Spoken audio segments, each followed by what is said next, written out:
What kind of stuff are they giving you the most trouble about in terms of censorship? Is nudity or like language? waking up?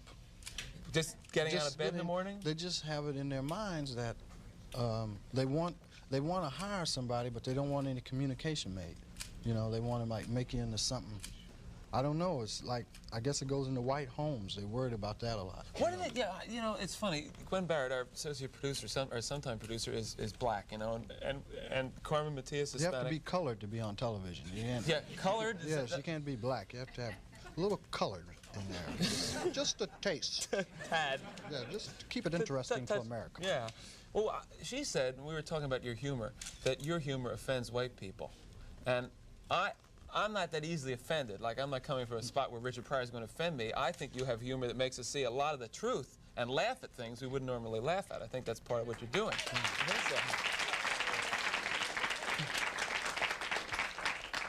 What do you think that these executives are afraid you're going to do to white America? Probably stop some racism. Stop racism?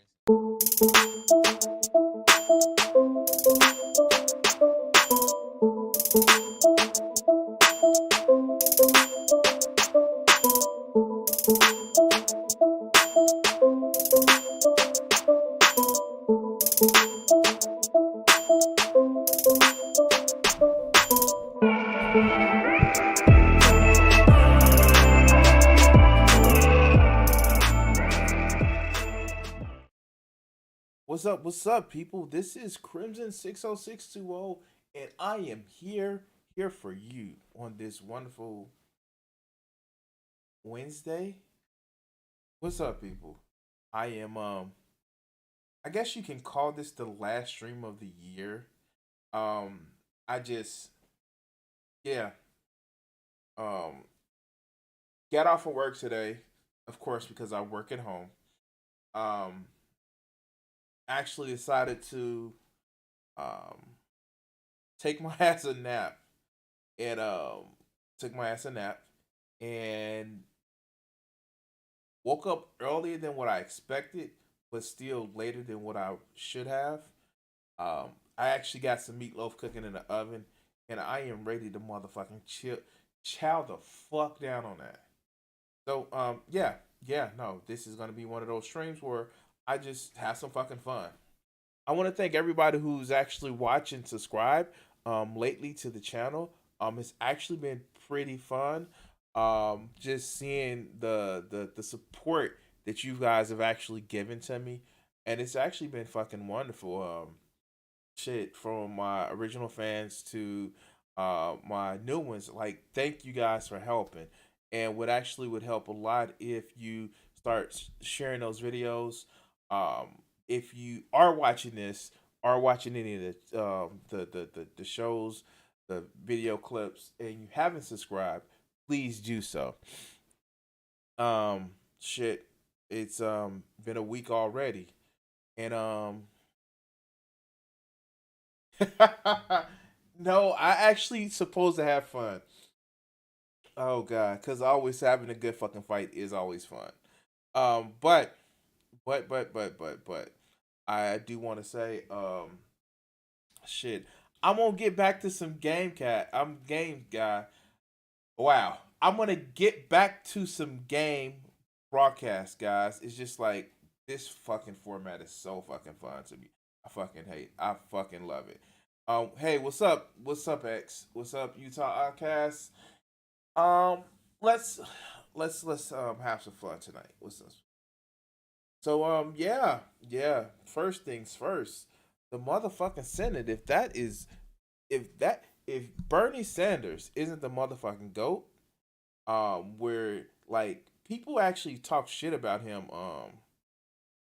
people talk shit about how he's not effective. I remember that MSNBC clip that he only had 7 bills fucking attributed to his name that he's either sponsored or co-sponsor. And they don't talk about the 430 fucking amendments that he had. He was the amendment king, but it's like, yo, it's not effective, right? Um, what kills me more is motherfuckers who aren't actually uh fuck these motherfuckers who like I fucking hate where you actually get leftists that shit on electoral politics. I fucking hate it. It pisses me the fuck off because here's the thing: you're supposed to do both, but these leftists that don't have shit to do about motherfucking electoral politics. They just like to sit back and snipe and not deal with you or I's like material needs. This shit is fucking amazing. And I've made references to this individual in some previous videos. And let's just go ahead and go to this. This is now if you may not have known, what's happened is we actually have Congress people that are, doing away with taking big corporate money, that they're doing more public financing. And you know what? Good on them. Good on them. You actually, and I don't believe that you can change the belly, you change a lot of shit from inside the belly of the beast, because here's the thing: when you already are inside the belly of the beast, that means you've already been devoured. But when you're making principled stances where you can actually say that, you know what, hey, fuck, let's at least try to keep about us the same principles and reasons why we're here. When you have some self-described jack-off idiot comedian sit back and snipe at you because what really amounts to you won't come on my show anymore, then we have a fucking problem. Let's hear what Jimmy Dore has to say about Ocasio-Cortez. Breaking news. AOC will not stop gaslighting about the force to vote, Medicare for all vote we're pushing on the floor. She will not stop gaslighting. She just did another Twitter thread and Jimmy, you don't know what gaslighting is. Gaslighting is the shit that you actually said that your daddy did to you because he was an abusive fucking cop. Gaslighting means making you think you're fucking crazy and constantly lying to you. That's what gaslighting is, Jimmy. Gaslighting is not saying no to your stupid fucking plan, because it's a stupid fucking plan that literally will not work, and we have fucking evidence for being punished by leadership in the House because you don't fall in line, which AOC accepts because she accepts primaries to primary challenges. But let's continue. Twitter is a storm. I'm going to show you it. Here's the garbage coming from her now. Some people say a co-sponsor list isn't genuine, and forcing a vote, even if it fails, will add clarity by putting people on the record, even though co-sponsor list is on the record. We already explained to you a million times why that's bullshit. Because anybody can co-sponsor a bill, but you don't know how they really stand until you vote on it. Everybody running for president co-sponsored Bernie Sanders, Medicare for all, until they actually stand. So that's the whole point. And so she's just 100% wrong, and everybody knows she's wrong about that. Okay, Jimmy. Like, if you don't know what happened, Jimmy Dore came up with this wonderful plan that, hey, the Justice Democrats should actually withhold their votes to elect Nancy Pelosi as Speaker of the House. And it's about 10 of them. Now, here's the thing. Now, there's some contention about if they hold their votes and the Republicans get the majority of the votes, then, maybe a Republican would be Speaker of the House. And, there's been some debate about why put that as a way as as any type of fucking possibility out there. Now, what Ocasio-Cortez literally was saying that, hey, why don't we use our votes to get rid of seniority positions in the Democratic leadership? Why don't we do it to get forced committee chairs? But no, motherfuckers like this literally want to say, no, you got to do it my way because my way. So let's hear Jimmy some more. She's just making shit up. She's hoping that the corporate press doesn't push her on it, which they won't. And because they push her on stupid shit, but they'll never push her on this. They push her on stupid shit like, why do you think the Green New Deal won't pass? Why are you for Medicare for all? Like, fuck. Like, Jimmy, dog, I know you hate the Democrats with the fucking passion. And anybody that has any sort of D to their name, you have an issue unless they come on your show. But fuck, let's continue. And she says the problem with a GOP Senate, people can still disingenuously vote because they know it's going to die in a graveyard, that they know it's going to a graveyard. So she's saying, even if we have a vote, the people are going to vote for it, but they maybe aren't really for it because they know it's going to the Senate. Well, it will die. Well, maybe it won't die in the Senate. We're in the middle of a fucking pandemic. Mind you, fuck, wow, here. Now, this is one of the reasons why I wanted to touch on this video. We literally have accidental, fuck, I just fucked up the word. We have literal proof that Republicans will do this shit and some Democrats will do this shit when they know they won't pass it in the Senate. Hello, $2,000 stimulus checks. Like, literally, we have fucking proof. And this is the bullshit that they were telling Jimmy when he was acting like a fucking idiot. But let's continue. You liar. I know people should. I'm attacking. I know some people say I'm attacking. Be nicer. Tone police me talking to a fucking politician? What is wrong with you? Tone police you when you're talking to a politician? What about when you're talking to, I don't know, somebody in journalism? Is that how you spell his name?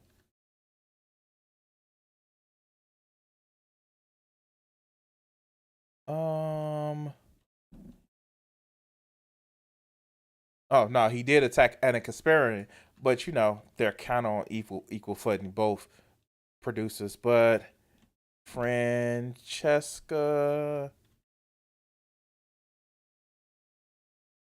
yeah, here we go.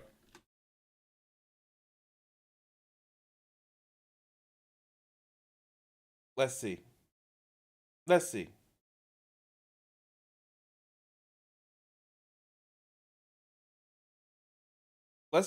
read this, guys. And let me see if I can actually make it bigger.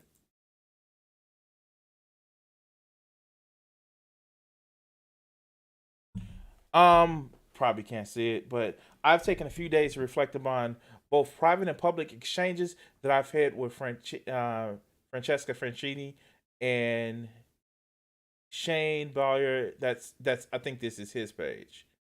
Yeah.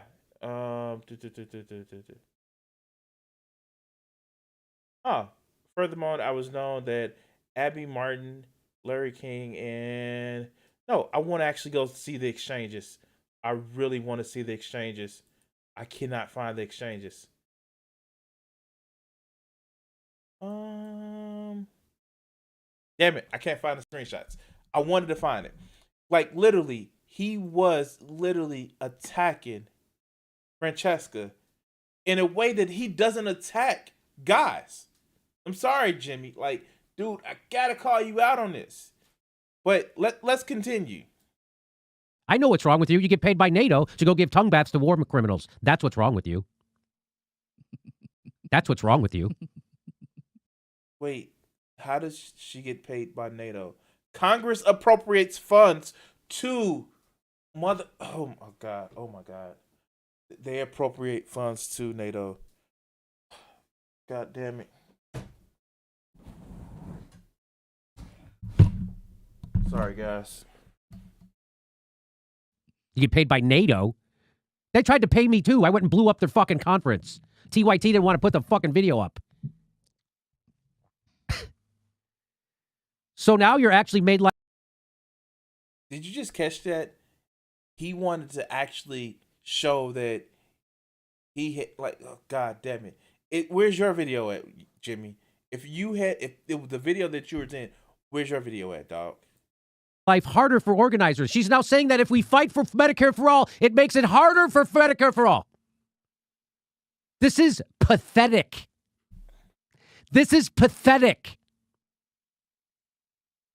So now you've actually made life harder for organizers because if you suspect a co-sponsor isn't a genuine supporter, you now just gave them a chance to cover when stakes are low, so now they can ward off pressure. Pay attention. Actual Medicare for all grassroots organizers haven't pushed for this, and that is bullshit. They didn't come up with the idea. It's right. They didn't come up with the idea. That's not that they're not pushing for this. I just got off a phone call with Medea Benjamin. She's got lots of people who are pushing for this.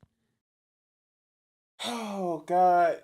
Oh, my God. The fuck? Like, this is what I don't like. This outrage shit. Like, I know I get mad about shit. I know I fucking, like, I know certain shit pisses me off. Like, if you saw the Lord of Patriarch video that I just released, like, it's kind of like, I get it, but, like, this is just impotent rage. Impotent rage. Because you're getting mad at people who are literally trying to fight for you. Let's continue. Give me this shit. Real Medicare for all. What the fuck? An American citizen is advocating for Medicare for all. That's all you need to know. Oh, but you're not real. I don't have the credentials. Yeah, Justin Jackson doesn't have the credentials. I don't have the credentials. Marianne Williamson doesn't have the. Medea Benjamin does. We don't have the credentials. Really? AOC? Notice, this is all about him. This is all about him, about it pissing him off and just making him feel mad. Like, for real. Like, I don't know. Like, I'm not going to talk about how Jimmy's wealthy and shit like that. That's not what I'm going to talk about. But this is literally what he is using to make sure that he keeps his public, persona up. But fuck, let's continue. We had Brianna Joy Gray on here, and she is way nicer to these people than she should be. Because what AOC is doing right now is evil. This is evil. She's trying to keep you from Medicare for all because she's too cowardly to cross Nancy Pelosi and the party. That's all this is. That's all this is. That's all this is. Why else wouldn't she push for a Medicare for all vote? Everything she comes up with is stupid and on its face. It's ridiculous. She doesn't push the $15 minimum wage anymore. Do you notice that? You remember the first thing she said to Justin Jackson is the reason why we can't do this is because there's a $15 minimum wage. We showed why that was bullshit because Nancy Pelosi's for the $15 minimum wage, and so you're not getting anything out of her. So let's get this right. Okay. Wow. Let's get this right. Oh, this is fucking fun. This is an example of the reason why this is more just about him stroking his own ego. So, the $15 minimum wage. Of course Nancy Pelosi is for it. She helped vote on everything. When they came into Congress 2 years ago, the motherfucking bill was passed through the fucking House. You know why? Do you know why that is no longer brought up again? Because it died in the Senate. People voted for it. It passed the House with flying fucking colors. But you know what happened? At that time, Mitch McConnell was still majority leader. And it went over to there, and it died. And guess what, Jimmy? Guess what, Jimmy? Because the session of the House actually ended or will end before the Georgia runoffs and the change of the election of the new Senate, the senators. Guess what happened to that $15 minimum wage bill? Guess what happens to it? It dies because the House that sent the bill is no longer in session. When it sent it to the Senate, it's no longer in session. But if you read the Constitution, you would know that. But you're right. You're a jag-off comedian. But let's continue. For your vote. And so is Joe Biden for it. So you could take that right off the table. And guess what she did? Mm-hmm. So that she doesn't bring that up anymore, does she? Erin Matei pointed that out to me. Here's another stupid tweet of hers. And this is to keep you from healthcare. That's what this is. This is to keep you from healthcare because she's a gutless wonder who will not do what she promised. And you don't get her to do what you want her to do by being fucking nice to her. You get her to do what she's supposed to do by ripping her to shreds, which is what I'm doing right fucking now because she has it coming. And it's not just her. They all do. She's the only one engaging on Twitter, which is why she's getting it. I originally went after Mark Pocan. Again, notice it's about him. It's not about the fact that, hey, what can we do to pressure not just AOC. The fuck? Like I get it. Fucking progressive, the circling fire squad, the leftist firing squad. I fucking get it.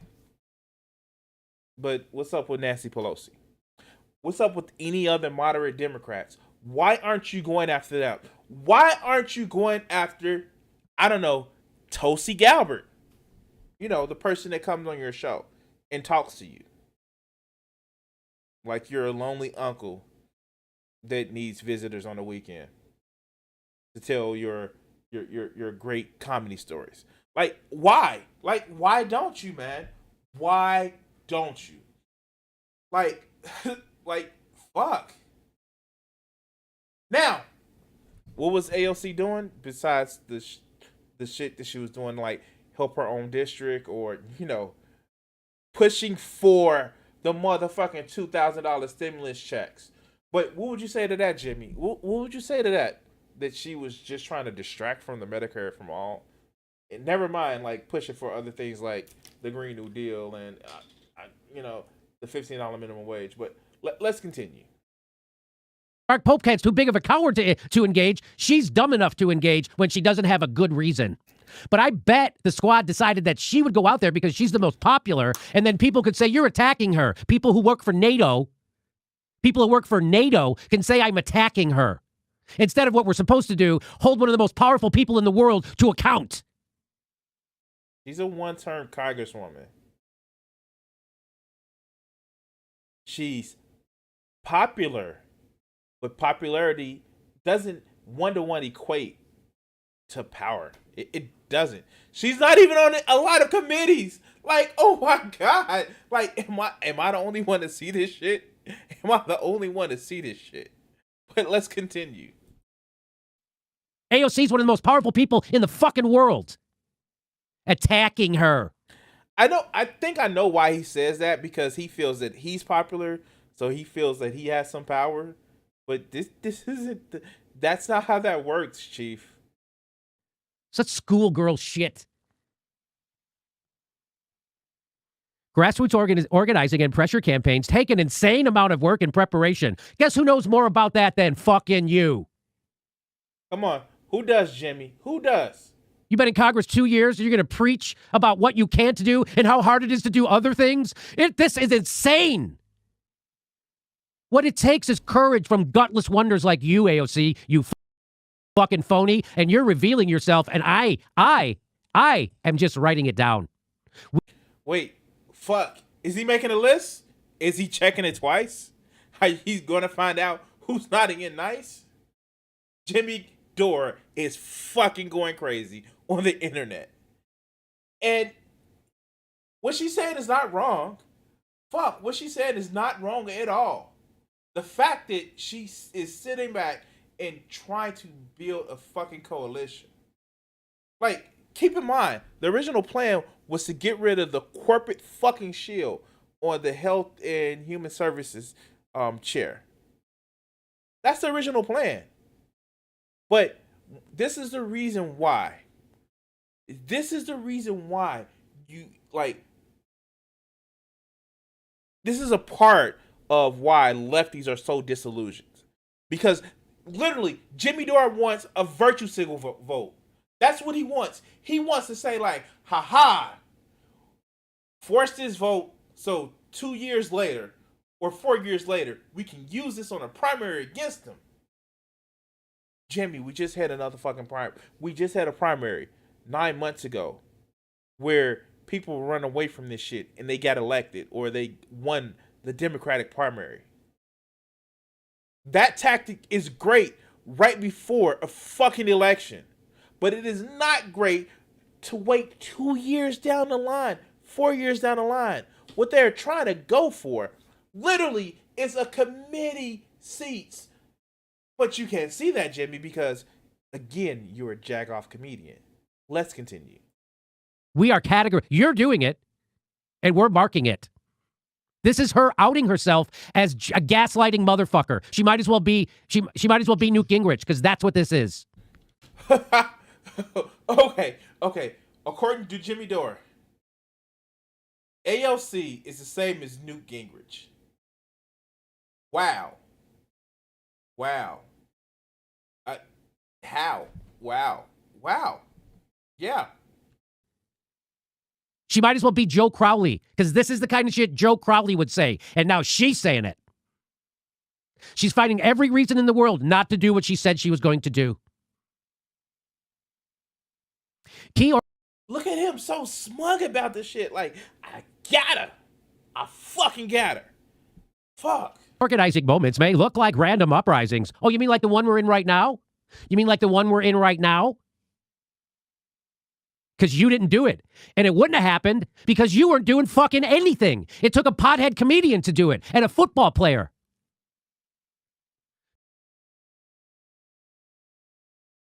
Then Jimmy, my friend, fucking run for Congress.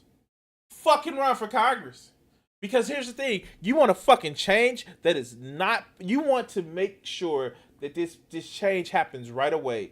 And, ooh, look, you're virtue signaling who's going to vote. Fuck. Mind you, we have evidence talking about what fucking happens when you try to force a vote that leadership know isn't going to pass in the fucking Senate. You know it's not going to pass in the Senate. And you know what? We have evidence of the shit. Notice, again, Bernie Sanders has to do a filibuster on the fact that people need more than a measly $600 check. Which, by the way, AOC and I believe Rashida Tlaib were instrumental in putting forth a bill to amend the last bill. While you're bitching and moaning and complaining about how they don't stick up for you and I, we literally have the same day this shit was going on. Hey, here's an amendment. The push for increasing that fucking $600 check. But hey, let's go. Because you're broken. Because you're corrupted and co-opted. And now we got to lay on you as hard as we can. And you're going to get a bunch of sycophants on YouTube who protect you, who take money from NATO. Where's my NATO check? Fuck. Is that after I get my Soros money? Like, where's my NATO check? But you're not going to... Hey, the Humanist Report came out against you. Kyle Kalinske just turned on you. AOC, did you see that video? Guess who else? Crystal Ball. Guess who else? Jimmy Dore. Guess who else? Wait. Stop. Did he mention Crystal Ball? Wait. Oh, God. Now, mind you, I've seen these videos, and some were antagonistic. Some were just like, I don't know. The fuck? Again, Jimmy Dore. Oh my God. I know he's married, so he don't need to stroke his own ego, but God damn it. Dude, fuck. Medea Benjamin, Cornell, everybody sees through you. Everybody sees through you, except your fucking sycophant DSA dickheads in fucking Brooklyn. Wait. The DSA, the Democratic Socialists of America, are partnering with NATO. Wow, there could be no diametrically opposed groups. Wow. We see through you. Even my detractors see through you. That's right. Everybody sees through the squad now. It still goes back to him. Wow. And why AOC? I'm telling they're pushing her out there because she's the most sympathetic. And so idiots can say, stop attacking her when she is standing between you and healthcare and protecting Nancy Pelosi and her career.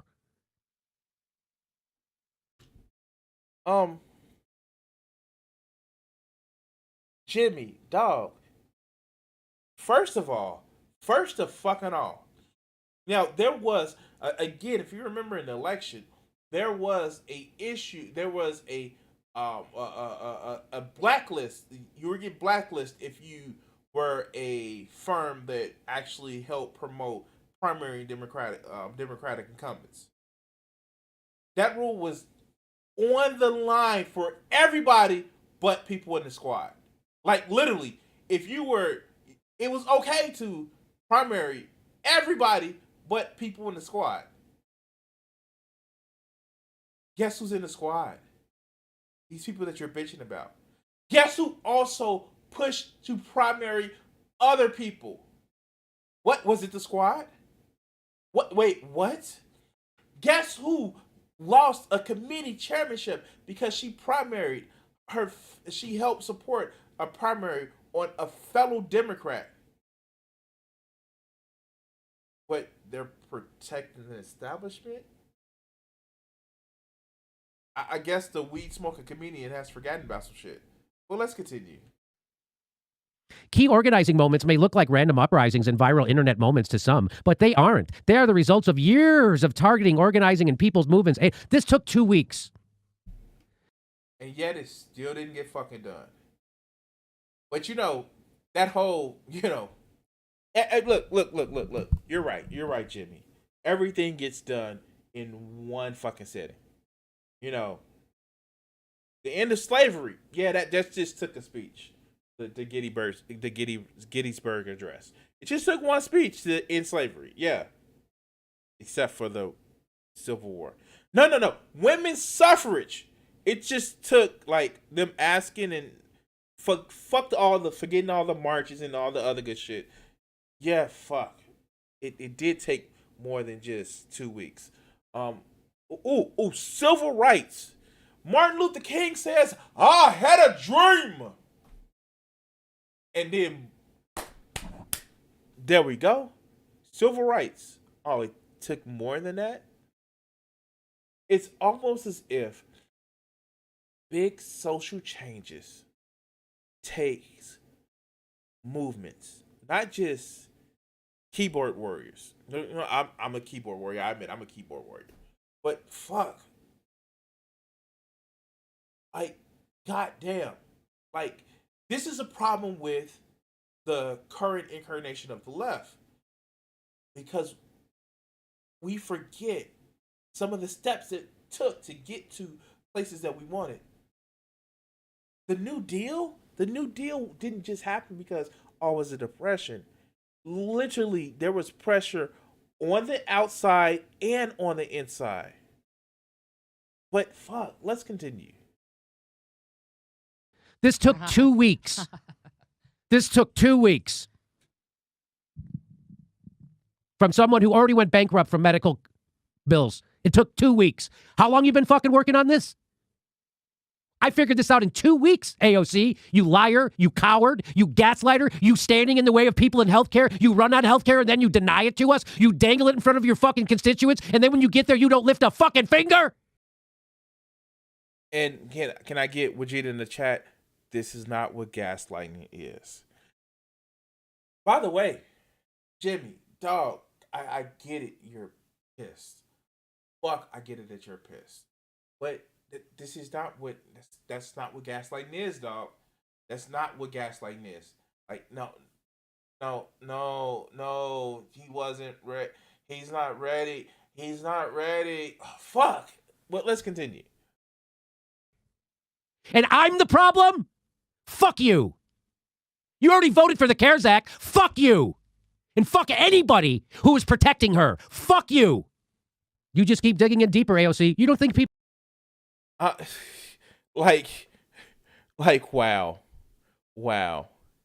I think that we have a great end to that clip because Jimmy Dore is fucking crazy. He is fucking crazy.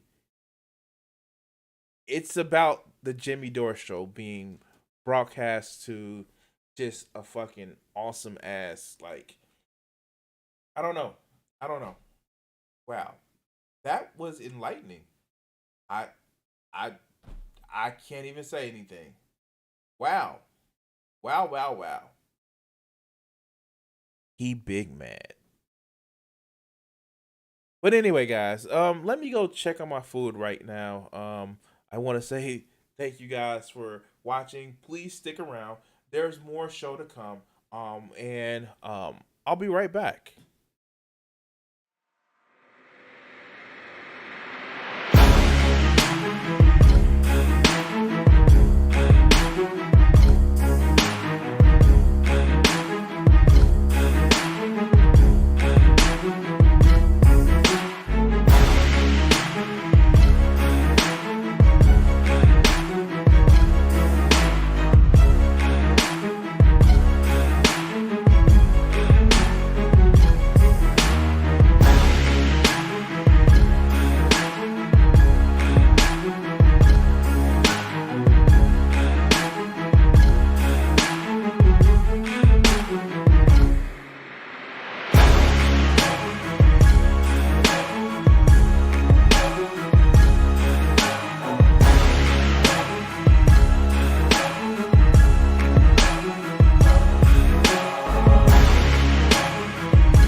All right, guys. Thank you for sticking around.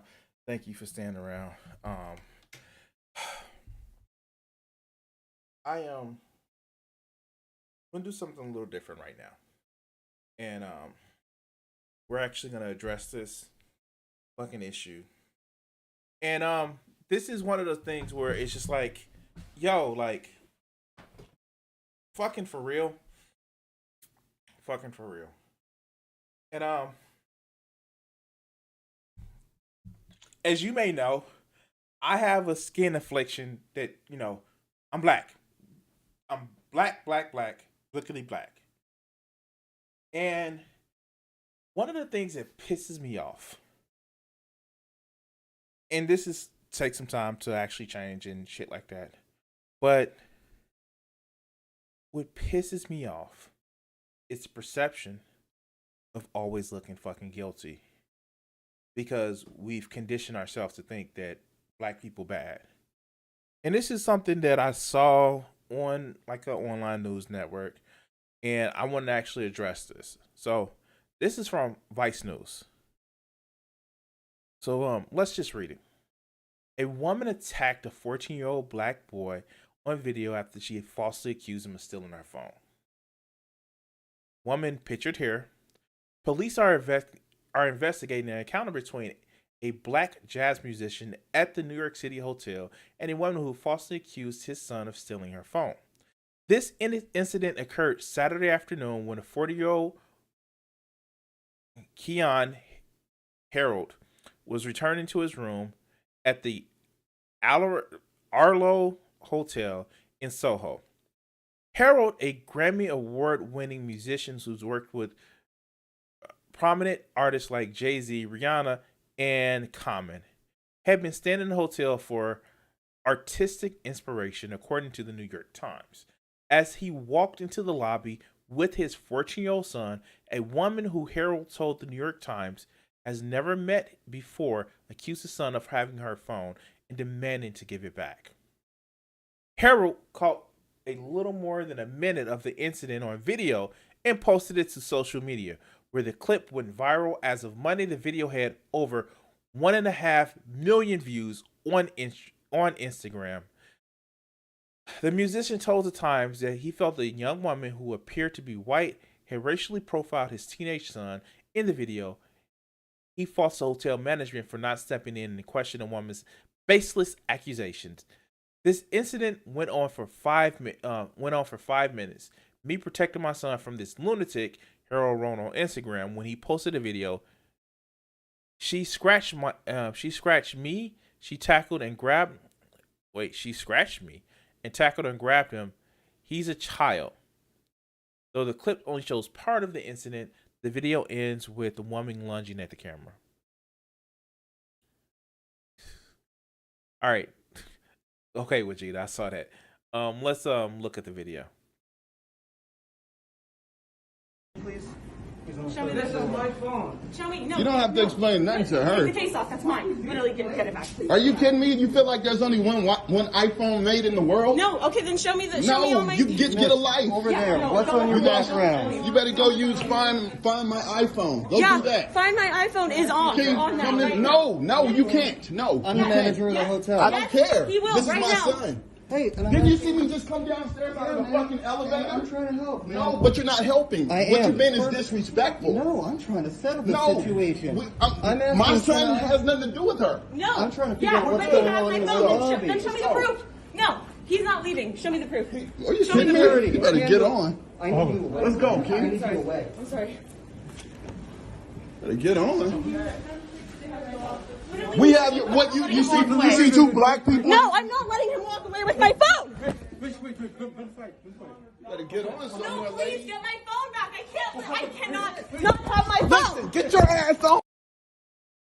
Okay, so we saw that video. And let me just look.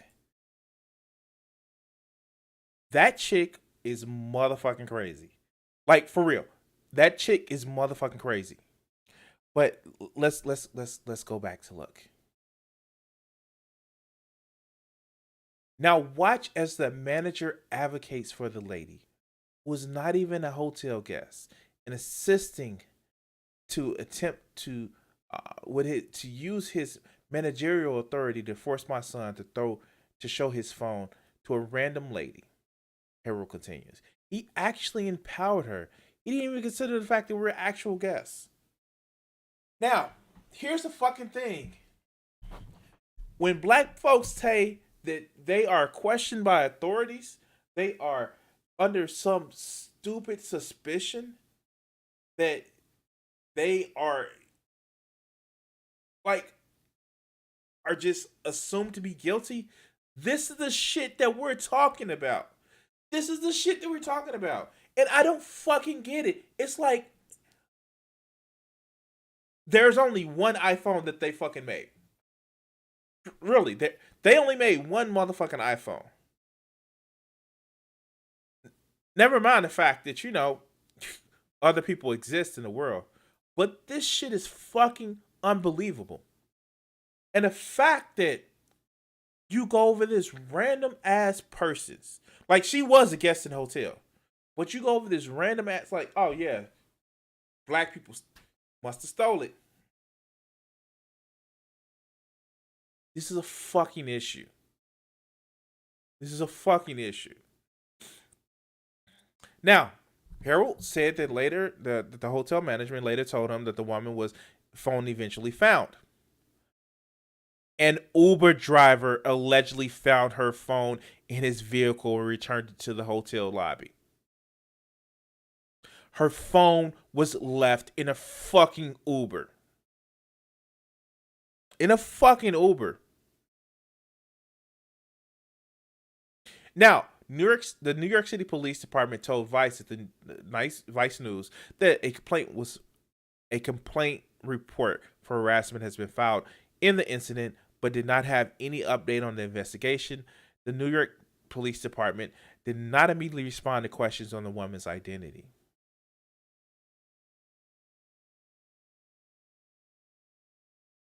Let's read a quote, and we're going to end it here. No Arlo guest or any person should be subject to this kind of behavior, the hotel said. We are committed to make sure this never happens with our guests. Make sure this never happens again in any of our hotels.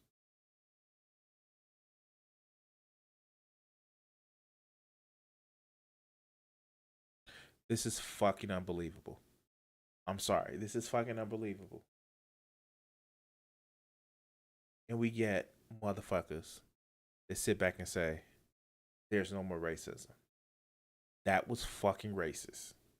I'm sorry. And say what you want. Say that I'm saying this because I'm playing the black card. When you have to deal with your child being automatically accused of a thief because reasons, you can come fucking talk to me about it. But anyway, guys, man, that was one of those ones where just like, I had to get off my chest. I seen the shit and like, it's just fucking frustrating as a father to a child that's in her teenager years. The shit gets tiring. This whole presumption of black people are fucking wrong or black people are just guilty. It's just tiring. But oh god. Oh man. So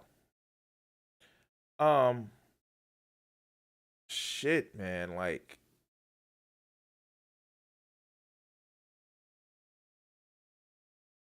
I know what gets me about a lot of this shit and a lot of this animosity is that it's all just about tribes. I fucking like it's all about how you feel that somebody is part of the in group, part of the out group.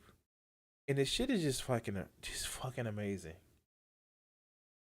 And I don't get it. Like, I think that I go to the whole, and here, let me just bring it up because I actually had it. And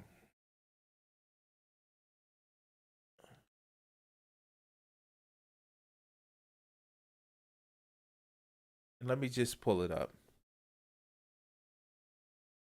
You're just gonna actually kind of look at it right now.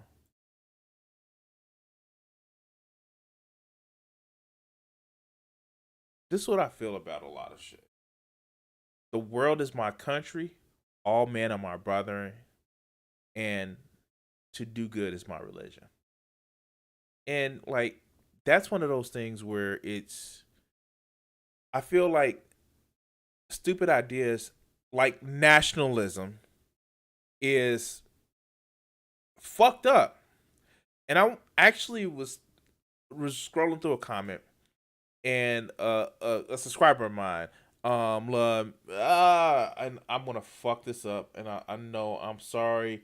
When I just had it, La Mary Post, and I fucked that up, and I'm just gonna put the comment up there. Actually, kind of had me looking for a video. They made a post talking about that Dennis Prager was gonna actually defend nationalism and shit like that, and lie about how bad some nationalism really is. But like they challenged me, and I want to thank them for actually helping me finding this video, because I looked for it and I fucking found it. Let's hear why PragerU believes that nationalism is a good thing. Britain votes to leave the European Union. The United States elects a president who says he'll put America first. Around the world, nationalism is winning elections. Many see this nationalist revival as the great danger of our time, fearing that nationalism will take us back to a more primitive and racist past. Great political figures to a more primitive and racist past. Yeah, like 60 years. Like, we actually know what nationalism actually gets. We know what it is. We know what nationalism actually brings us. It brings us imperialism. It brings us, things like, hey, we don't like these people. Let's wipe them out in Minecraft or whatever the fuck you're gonna say. I literally, like, how do you think that this is okay? Like, fuck, how do you think nationalism is okay? Well, let's continue. But it wasn't long ago that great political figures such as Woodrow Wilson and Teddy Roosevelt, David Ben-Gurion and Mahatma Gandhi, Ronald Reagan and Margaret Thatcher recognized what I call the virtue of nationalism. Wait. Great political figures such as Woodrow Wilson and Teddy Roosevelt, David Ben-Gurion and Mahatma Gandhi, Ronald Reagan and Margaret Thatcher. Ronald Reagan was not the poster child of great nationalism. He wasn't. Fuck. He wasn't. Like, oh my God. The Iran-Contra? Margaret Thatcher? Like, what the fuck, man? Woodrow Wilson, who was supposed to be part of the Klan? Like, fuck. Teddy Roosevelt. Teddy Roosevelt was like, yes, he was. He actually did a lot of shit that worried about nationalist sentiment. Like, yeah, but then he was like, oh shit, we need to take care of the rest of the fucking world.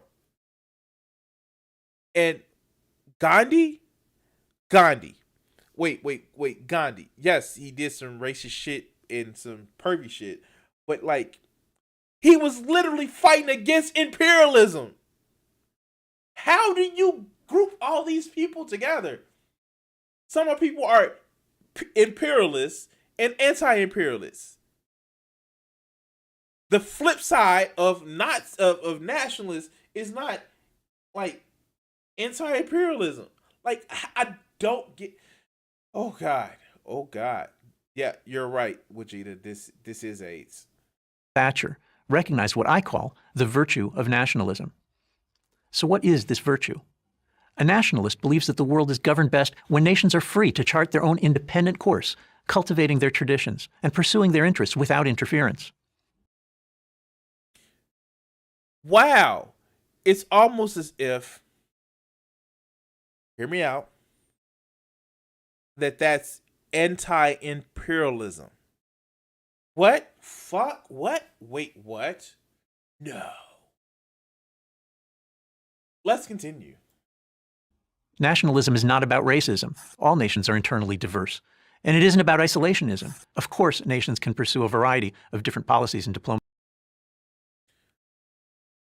Actually, yeah, it is, motherfucker. Literally, it is. Unless you take the extra step of imperialism, where you say, our nation is great, and to quote Prince Zuko, we wanted to show the world how great the Fire Nation was by conquering it. Like, the fuck? diplomacy and trade. Nationalism is the opposite of imperialism, or globalism, or transnationalism, which are all names for the attempt to bring peace and prosperity to the world by uniting mankind under a single political authority. Wait, what? What? Wait, what? Let's say that shit again. The opposite of imperialism, or globalism, or transnationalism. Now, notice you actually, like, transnationalism literally, God damn it. Transnationalism is literally trying to move nationalism across the fucking globe. Globalism is really the JQ, the Jewish question, the conspiracy to say that it's a cabal of people that's actually trying to, fucking control, like, the whole world. Imperialism is almost a direct descendant from nationalism.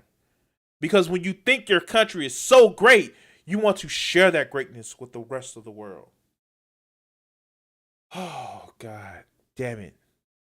Mind you, if you look at the motherfucking picture of the Earth, you don't see any national borders. It's almost as if the lines on the maps are made up. But let's continue. Which are all names for the attempt to bring peace and prosperity to the world by uniting mankind under a single political authority. The debate between nationalists and globalists, then, is over whether we should aspire to a world of many independent nations, or to be one unified superstate, like the Enlightened Federation of the Star Trek movies. Yeah, but they were pretty much fucking peace across the fucking globe. I'm just saying, like, is that a bad thing? I know conservatives are anti-science, but is that a bad thing? Like, excuse me? Excuse the fuck out of me, dog. How is that a bad thing? But let's continue. A case can be made for both sides of the argument. But for the last 30 years, really since the fall of the Berlin Wall in 1989 and the end of the Soviet Union, the one world side has been dominant. Today, this is changing. Maybe not among elites, but among ordinary citizens, or as they're known in America, the deplorables. It turns out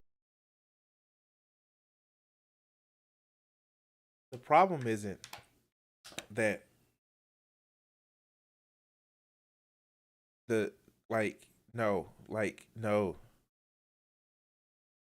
fuck no. The problem is, motherfucker conservatives try to convince people that it's not enough out there for everybody. So you fucking close your hand around the little bit that we actually allow you to have. And fuck everybody else. Use that closed hand to smack people away. The fucking Nazis did the same shit. They were a nationalist socialist party having intent on the nationalists.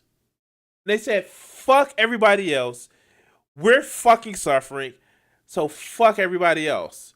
And then we're going to make ourselves great and share it with the rest of the world.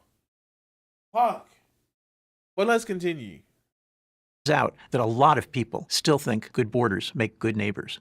It's hardly surprising that people want to preserve the way of life they and their ancestors built up over centuries, the way of life they believe is best. It's human nature. I mean, like, technically, if you really want to be technical, like, a lot of the countries that are super nationalists, their ancestors technically didn't build up, well, I'm going to stop myself. I apologize. Their ancestors built those countries based on, slave labor or crushing indigenous populations.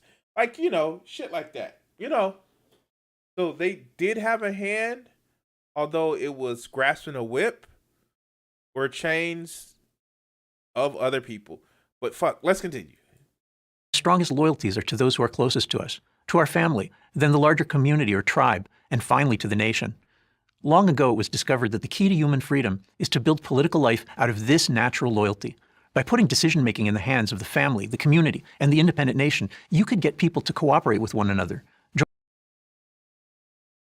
But the nuclear family is a new invention.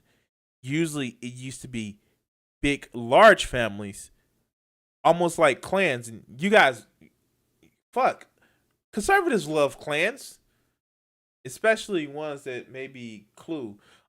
Anyway, that's not how this works, dog. We didn't always used to be this small nuclear family group. People used to actually, I don't know, live together in big groups of families. But these motherfuckers don't understand that because they always want to be the small teapot dictator of a certain group, be it a family, because they want to be the head motherfucker in charge and everybody else bows beneath them. They want to be the local leader because they need to have dick measuring contests with other people around them in order to make sure they feel fucking good about themselves.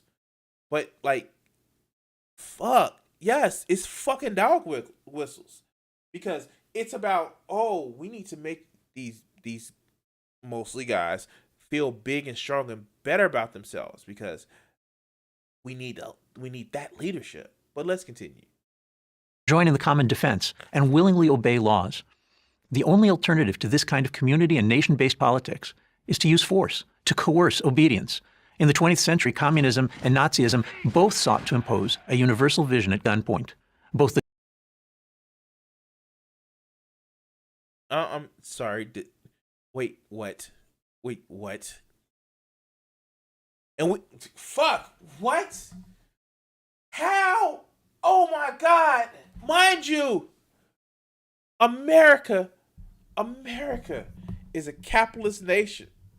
They are. And they try to actually pretend like they're not imperialistic, but we also use fucking guns on the rest of the world to give them their freedom. But fuck, let's continue. The communists and the Nazis were imperialists. They wanted to eliminate the independent nations of the world. Nationalism holds that borders are crucial. The border is where each nation's ambition.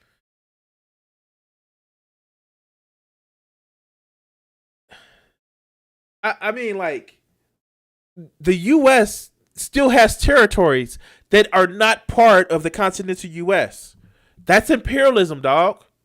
We have fucking Hawaii. Like, literally, it is a state in the middle of the goddamn Pacific Ocean that we decided to tell the rulers, oh, we don't need you anymore, retire.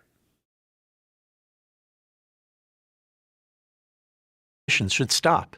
This idea first appears in the Bible, where Moses gives borders to Israel and tells the Jews they'll be punished if they trouble their neighbors. Well, there goes a Christian dog whistle in there. True to its biblical roots. Wait. Let's hear that shit again. Should stop. This idea first appears in the Bible, where Moses gives borders to Israel and tells the Jews they'll be punished if they trouble their neighbors. But they did. They went on and conquered a lot of their fucking neighbors. We literally have books of this shit. The guy, fucking David, he was a fucking conquering motherfucker. Like, he literally, like, okay. I know this is like not normal Bible shit, but like, he literally went and murdered like Philistines to get their foreskins to bring him as a wedding dowry. If you don't think that's in the Bible, look it up. But fuck, like, really? You're going to the Bible, the bloodiest motherfucking book in history, the book of genocides, to talk about nationalism, where there was no such thing as a nation as the way we perceive it now? Like, no borders as we perceive it now? Let's continue. True to its biblical roots, the Protestant Reformation of the 16th century made the independent nation state the political cornerstone of the modern world. When Henry VIII declared that England would no longer obey dictates from Rome, he became Europe's first true nationalist. What? Wait, what? Oh my God. Oh my God. Oh my God. He is literally equating nationalism to the fact that dude wanted to get his dick wet by somebody other than his wife. So he wanted a divorce. Like, is he really actually, like, how is, oh my God. Oh my God. Like, how is this even okay? Like, does the PragerU audience not understand this bullshit? But fuck, let's continue. Soon, additional nations declared their independence, the Dutch from Spain and America from Britain, to cite just two examples. The competition among these newly independent peoples led to an explosion of innovation, bringing unprecedented progress in science, industry, and government.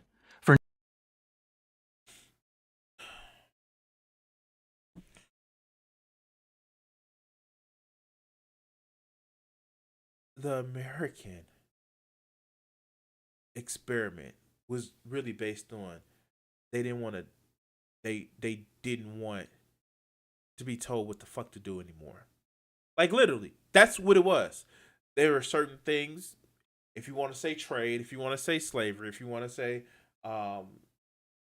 trade and slavery is the only thing that they fucking had in America. If you want to say just, massacring millions of indigenous people, like, yeah. And the fucked up part about it is, as soon as America became a nation, they try to expand fucking West to try to take over other people. Like, literally, it was literally, we want to run our own fucking empire, so let's fucking do it. Nationalism is always the next step. Imperialism is always the next step from nationalism. It comes time after time after time again. He mentioned Henry the fucking VIII. As soon as he caused independence, he started preparing for fucking war because he wanted to take more territory in fucking France. But, fuck. No, nationalism is a good thing. What the fuck are you talking about? For nearly 400 years, the principle of national independence served as the foundation for a better, freer world. But World War I and World War II changed everything. Traumatized by these catastrophic conflicts, many now seek comfort in a simplistic narrative, ceaselessly repeated, that nationalism caused 2 world wars and the Holocaust. It did, damn it! Oh, God. Almost finished. But this is one of the great untruths of our time. Adolf Hitler was no nationalist. He was an imperialist. If his ambitions had been limited to ruling Germans, it would have been terrible for Germany. This, shockingly, is the same thing that Candace Owens tried to push a few years back. Well, if he... no! The purpose of a nationalist is to get people riled up to conquer other motherfuckers. That's just the thing. That's what they do. That's what all fucking proclaimed nationalists do. God damn. God damn. Fuck. Let's continue. But the French, the British, the Russians, and everyone else would have been spared a world war. Sadly, European elites learned the wrong lesson, believing that independent nations are inherently dangerous. Better, they reasoned, that all countries should live under one government. In 1992, this vision gave birth to the European Union. British Prime... Okay, so first, no. Mind you, he didn't mention the United Nations. He didn't mention the United Nations because that would pop holes in his argument. He didn't mention the League of Nations, which was so weak and ineffective that they allowed for the rise of Hitler in Germany, which brought upon the nationalism inside of Germany that it morphed and grew into imperialism. No, he didn't mention that shit. But, the EU. The EU, which is really a banking consortium. That's what it is. And yes, they're fucking controlling the world through fucking money. And guess what? The US does the same fucking thing. But that's not imperialism. It's not, because we want to control and influence the world through money and influence and power. That's fucking imperialism, I'm sorry. Let's let him continue. Prime Minister Margaret Thatcher hated the idea. She didn't want the bureaucrats in Brussels making decisions for Brits in Birmingham. But in the utopian 1990s, Britain thought it was better to dump Thatcher and go with Brussels. It's the spirit of Margaret Thatcher, and indeed of Henry VIII, that reasserted itself in Britain's vote for independence from Europe in June 2016. They weren't enslaved to Europe. They weren't. Oh my God. They literally, like, Britain had the best fucking deal out of the EU. You know why? Because they kept their own currency. Yes, they couldn't do shit like overfish the North Sea. They had to let people in to fucking work. Whoop de motherfucking do. You know what they had to do? Also, they had to pay money to the EU, but they got more money in return. Whoop de fucking do. And God, here comes Orange Man. Fuck. Donald Trump tapped into the same spirit of nationalism 5 months later in November 2016. Nationalism is making a comeback. If you care about freedom, you should hope it succeeds. I'm Yoram Chazoni, author of The Virtue of Nationalism for Praise. And I'm Crimson 60620. The commentary to say, this shit is crazy. Nationalism has never led to anything fucking good. And I'm sorry. I have a love for the people of my country. Well, I guess you can say tolerance for the people of my country. I have a passing familiarity and like of some of our way of life. But don't get me wrong. If this was called Blue Land or whatever, it still doesn't make a fucking difference. Because nationalism is fucking stupid. What you should care about is the people. But anyway, guys. God damn. Wow. This has been an interesting day. Ah, God damn it. Ooh.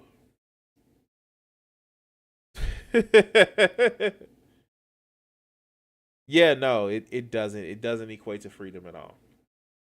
So shit. Oh man. I am fucking like, anybody got plans for New Year's Eve, like, besides like staying at the home and hoping that like Godzilla doesn't fucking land along with Mothra and King Kong.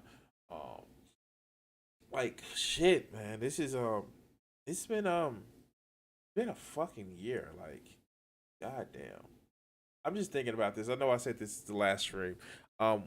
I did check my bank account, and guess what I got? That's what I got pending in my bank account. Guess what I got pending? I have, hold on, my $600 check pending in my bank account. And let's just go this. This is gonna be just the regular me talking to you guys. So I'm kind of pissed. That we actually live in a motherfucking world where we have ample examples of when you take care of your people, shit is just better. We have fucking ample examples of that shit. But so many people want to actually, the real meaning of the word, and I'm sorry I dropped the bottle and I need to fucking get it. Here it goes. People want to actually really use, this is how the real example of gaslighting is.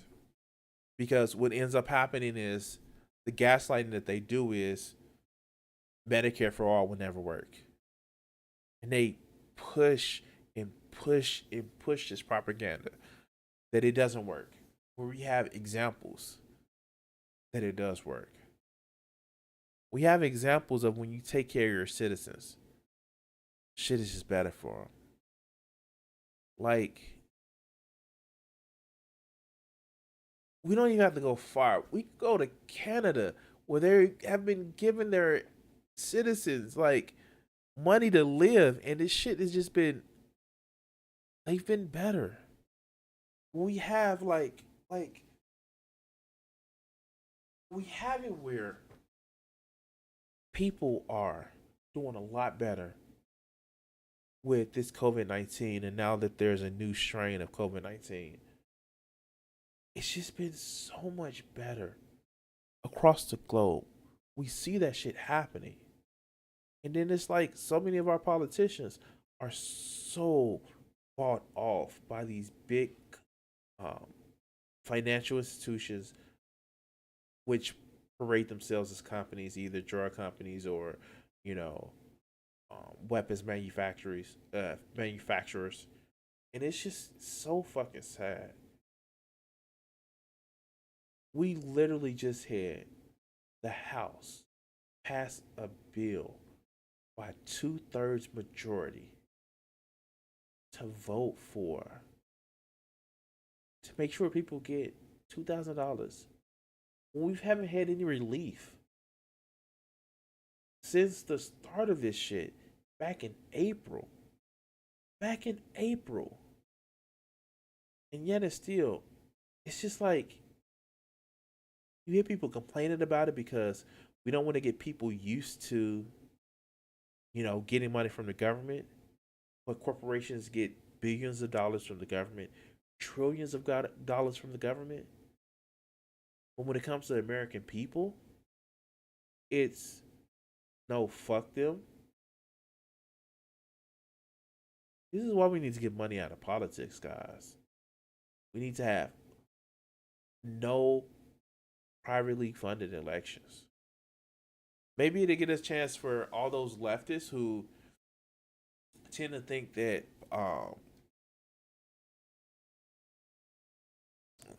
there's no hope for electoral politics. Maybe those motherfuckers can get off the motherfucking bench and start actually helping and actually, you know, going to make sure that we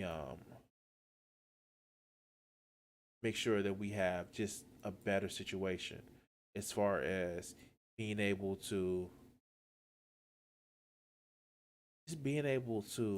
make a change in some of the laws. Because the shit, it takes outside pressure, it takes marches, it takes protests, it takes having unions again to see a fucking change. But we also need lawmakers, because we don't change society based on laws. We change society, and that changes laws. Anyway, it's just one of those things that kind of pisses me off. We have it where we can actually have people. We have it where we can make our population more intelligent.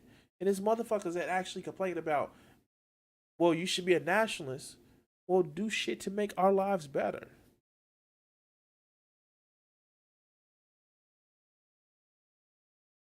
It's no way, it's no reason or anything that we should have an issue where people are struggling to fucking eat, struggling to fucking like sit in hours of lines for, you know, food lines, food pantry lines. No way. That shit shouldn't be happening. In a country as rich as we are, as wealthy as we are, and yes, as powerful as we are, every fucking person should have a roof over their head. Every person should have to be able to have enough food to take care of themselves. And I know motherfucking libertarians will say, well, how you going to tell me what I'm going to live in? Or how you going to tell me what I'm going to eat? But you think you have freedom in poverty? You really do think you have freedom in poverty? How? You think you have freedom in the government not providing health care or health insurance, because that's what it is. That's what Medicare for All is. It's fucking health insurance. You worried about your freedom. You worried about freedom of not being able to wear a mask.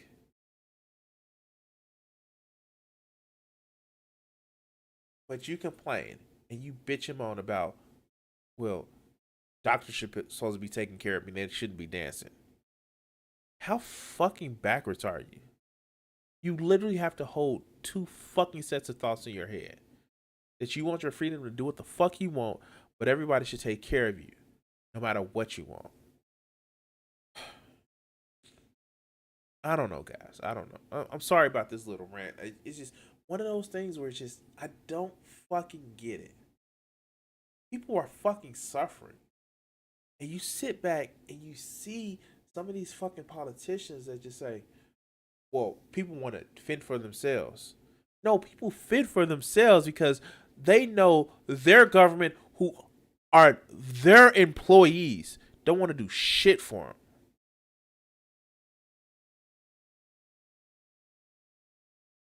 I don't know.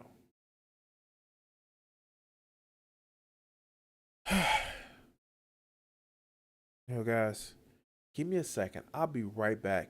Thanks for watching. Please share, like, subscribe. Help me get this video up. I thank you all from the time that you've had that you've already done so far, and I'll be right back.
All right, guys.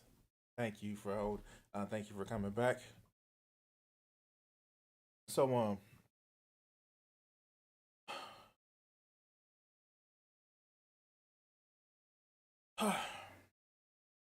let's get into some decent videos. And I'm sorry, guys, if you catch me grabbing a little bit of a bite on stream.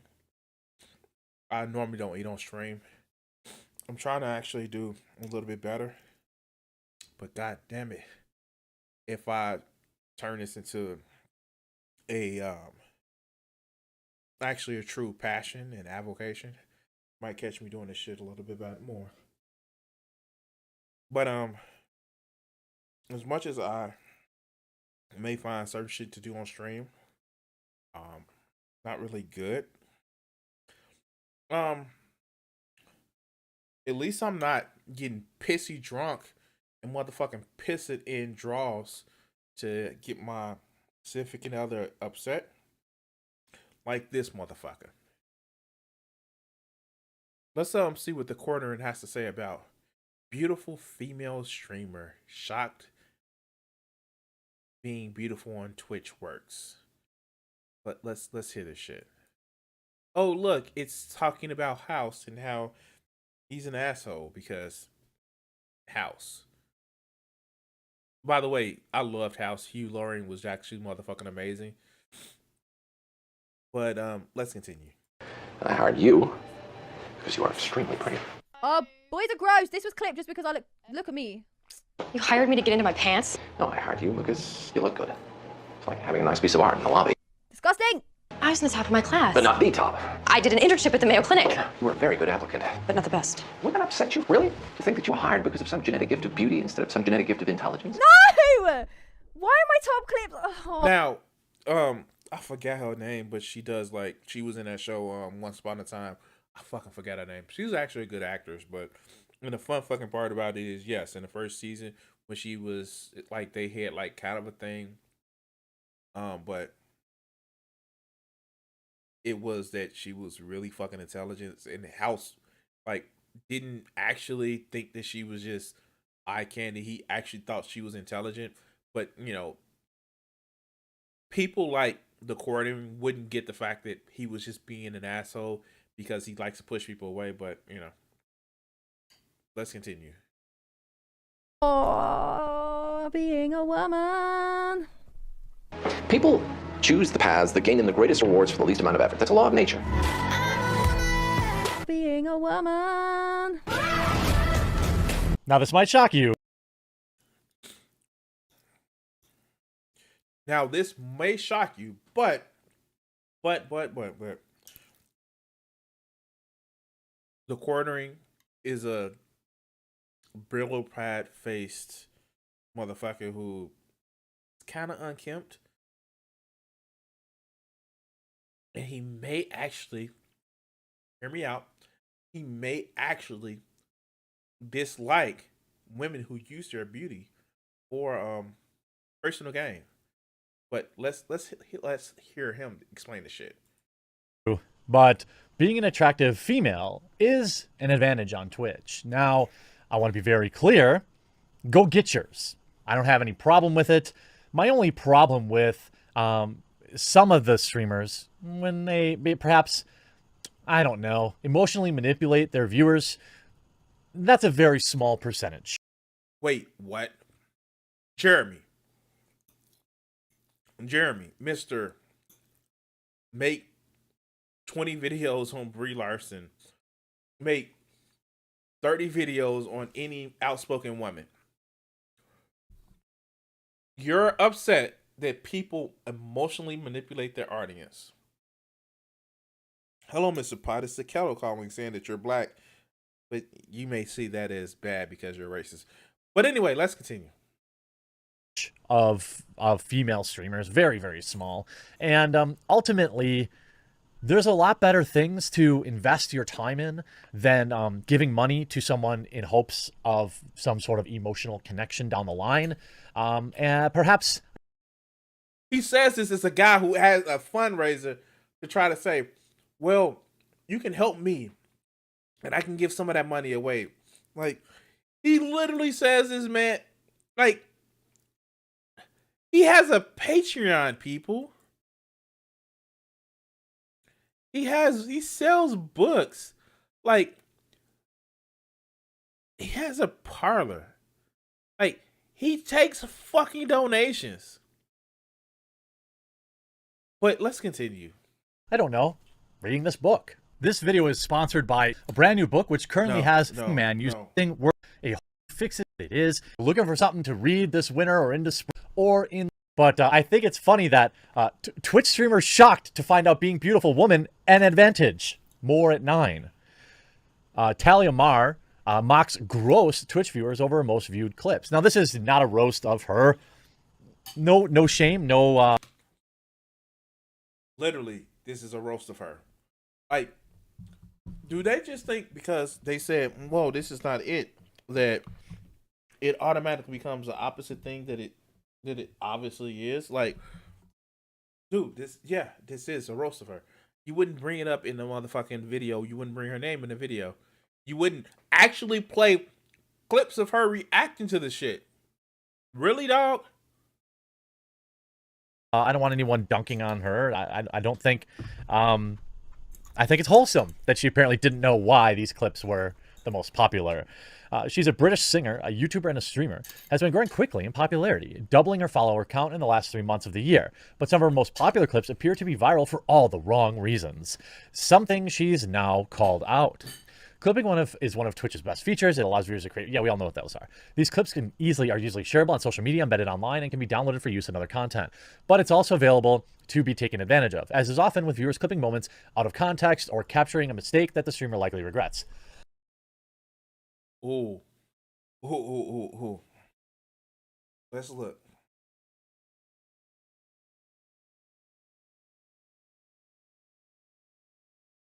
Let's look.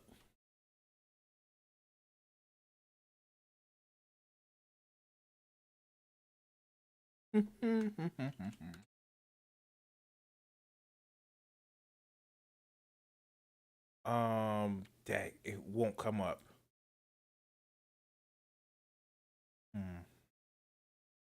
Ah, here it goes. The quartering top.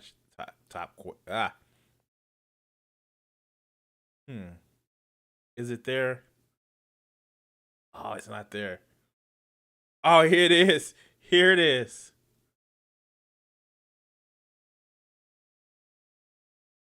Here it is. Watch this. Watch this. Watch this.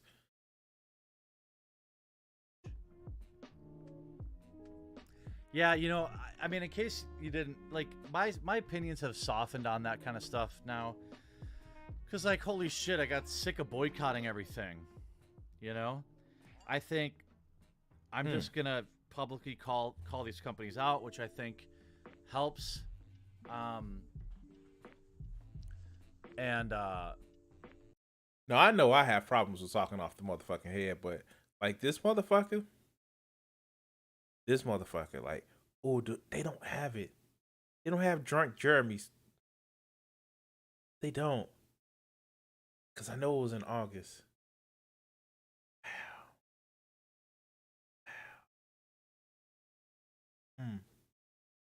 Like, this shit is like, this is like, you don't want people to so, like, let's see. The quartering drunk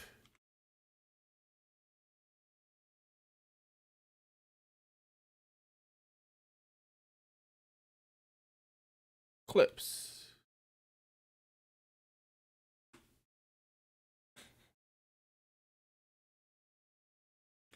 How about this, Jeremy? How about every time somebody sees you, they see this shit? You never know. You never know. Maybe I'm going to pee in my trash can down here. I don't know. My wife went out for pizza without me, and I'm angry about it. So I'm going to win this round, and I'm going to pee. If I don't win this round, I'm going to pee in my own basement.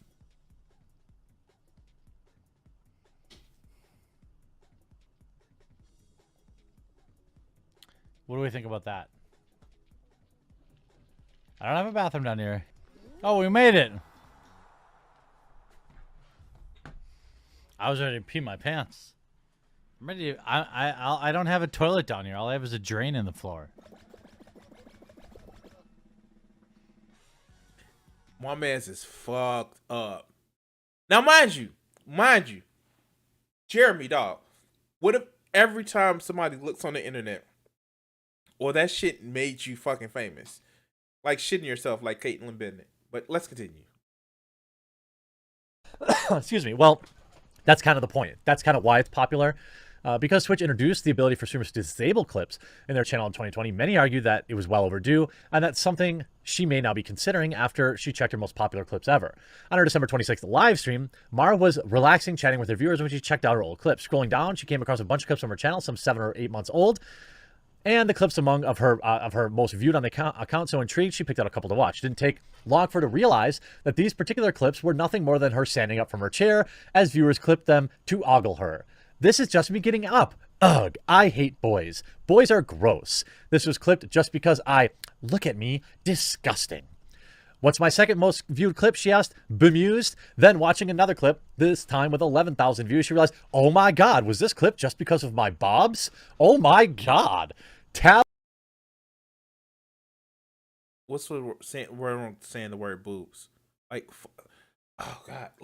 No. Why are my top clicks? Oh, being a woman. I reject this reductive kind of classification. Now, I don't think that this person is what I would call a thought.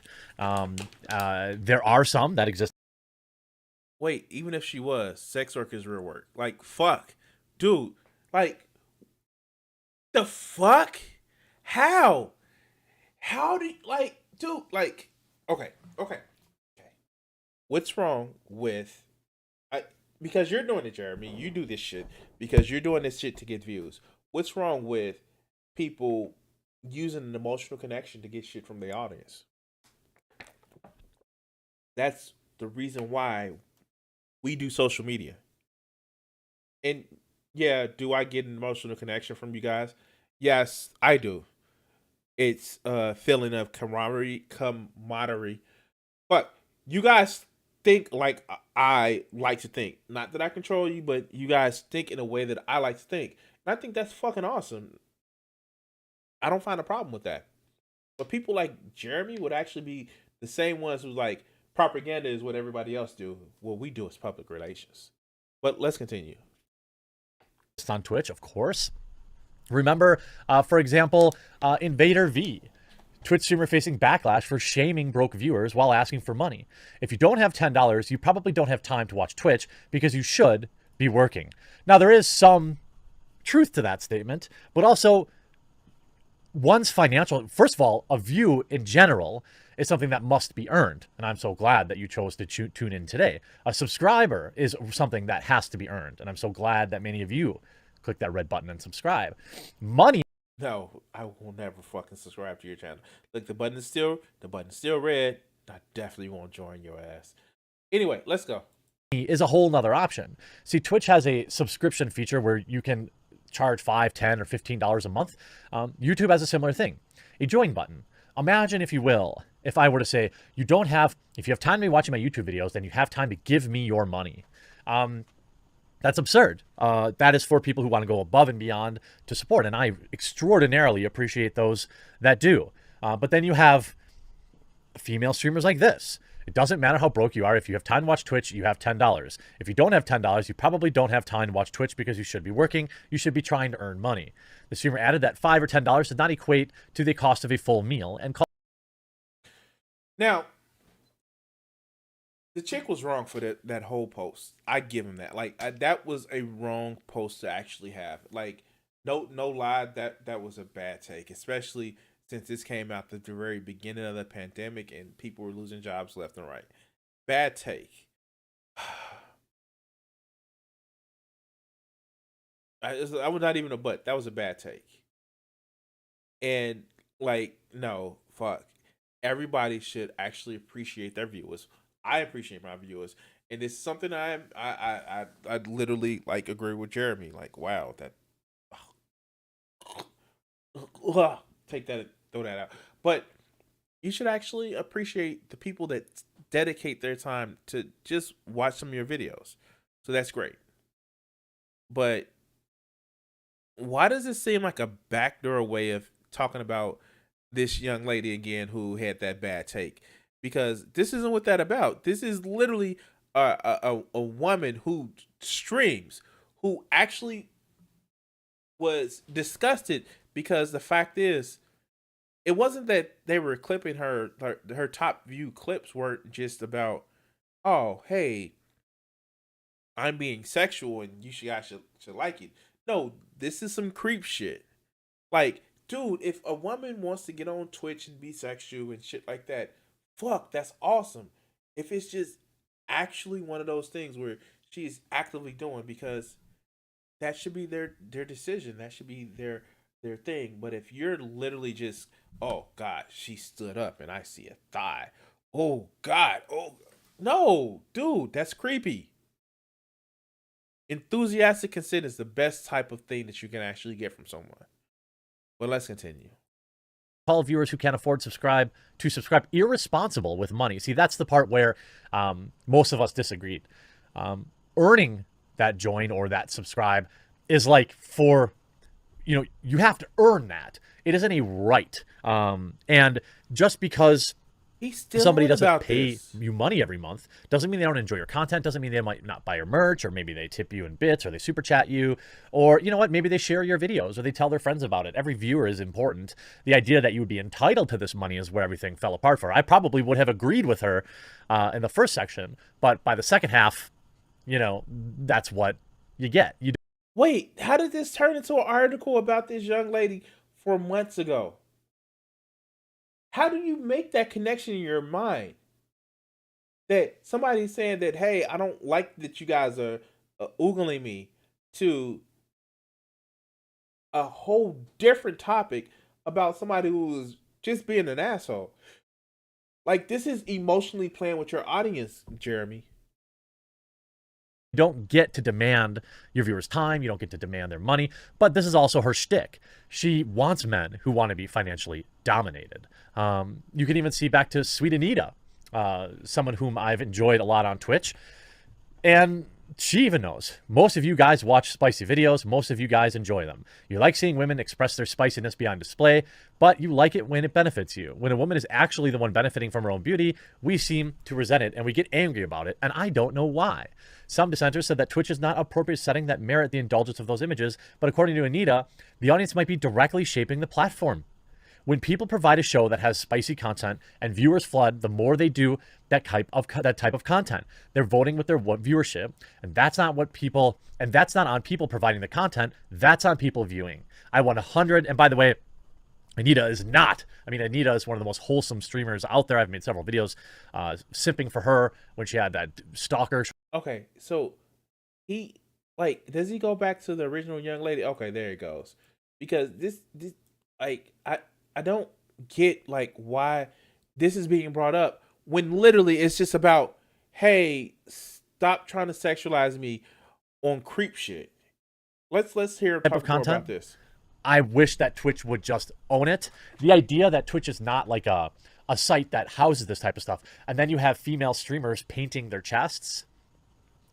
I'm sorry, I'm not going to get into the what is art argument, but I will say, why are they tuning in? They're not tuning in to see your spectacular artistic skills. I assure you that the number of viewers that watch you paint your milkers aren't there for your artistic ability. I'm not saying that isn't an artful skill. I'm just saying let's accept the reality of why people are there. Now, if you're a female streamer, you can be very successful if you are. It's just easier if you're good looking in life. It just is. This is a fact. Blue-haired land. Wait, why does he seem sad about this?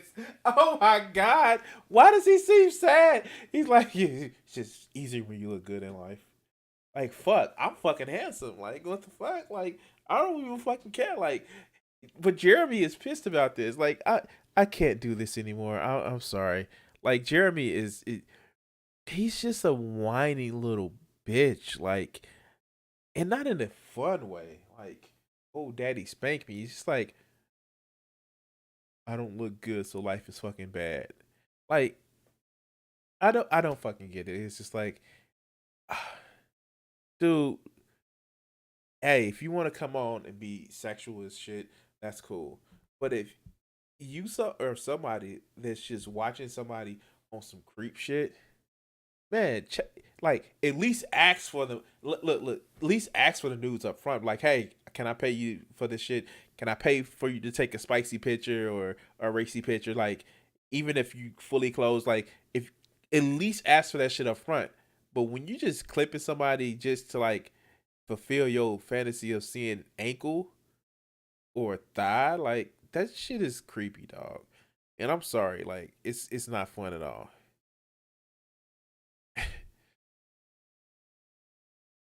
Yeah, Vegeta.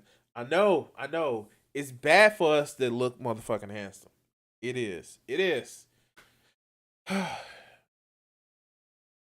I know I've had to pull myself away from a mirror many a times.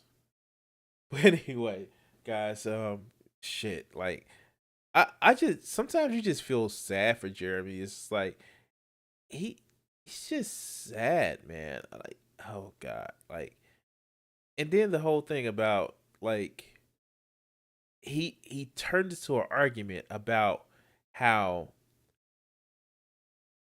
like somebody else did something shitty, something that was completely out of the fucking way, and it's just like I don't get it. Like I don't get it. Oh wow. So oh God. This is part of the stream that just like I fucking dread, and like I gave you motherfuckers some I gave you a reprieve. I haven't look. I took a couple of days off of streaming, Monday, Tuesday, and I gave you a reprieve, enough time to rebuild your defenses, and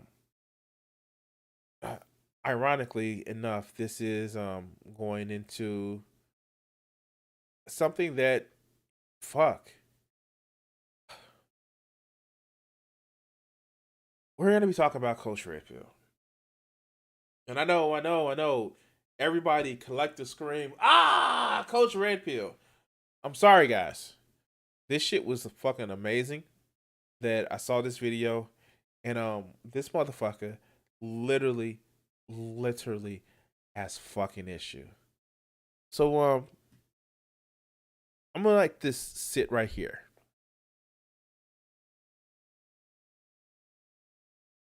Now you guys tell me what you think this is about. You guys tell me what you think this is about. Is this about, I don't know, billionaire oil company people paying motherfucking right-wing politicians or right-wing commentaries and politicians to carry their water for them? I doubt that. Let's hear what Coach Red Pill says about pay pigs.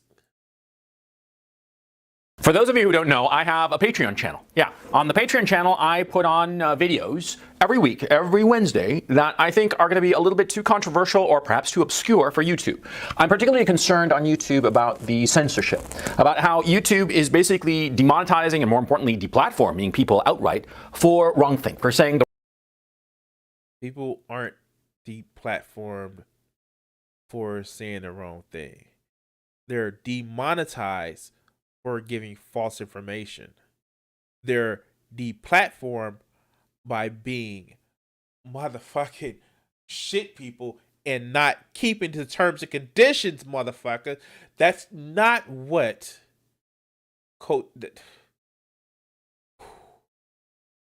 Let's continue. The wrong thing for saying out loud what a lot of people are thinking. And so because of it, I have the Patreon channel, and I put a new video there every Wednesday. And I also do a weekly webinar every Sunday. And this is usually like a live broadcast that is a call-in show, and it lasts 2 to 3 hours. And it's a lot of fun for me, and apparently for the people who attend it, because a lot. I wonder, oh, God damn it. I wonder, oh, fuck. I wonder, do you have to pay to be on that shit? Like, do you really have to pay to be on that shit? If it's for free, do you guys want to see me? Do you guys want to see it? Ooh.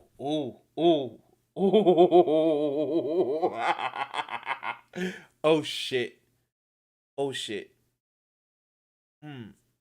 Please don't tell me you have to pay. Because, like, I'm getting tired of the members only mode, like, bullshit. Like, oh, God.